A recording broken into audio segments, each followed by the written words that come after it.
ये दिसंबर है। हवा के हाथ में बर्फ का नया साज है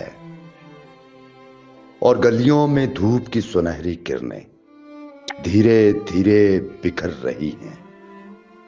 दरख्तों के साए सोच के गहरे रंग ओढ़े खामोश मगर जिंदा खड़े हैं।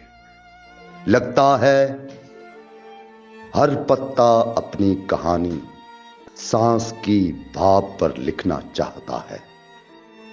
दिसंबर वक्त का वो नर्म मोड़ जहां शहर की भीड़ भी सोचने लगती है, जहां रातें ज्यादा संजीदा और सपने ज्यादा बेताब होते हैं।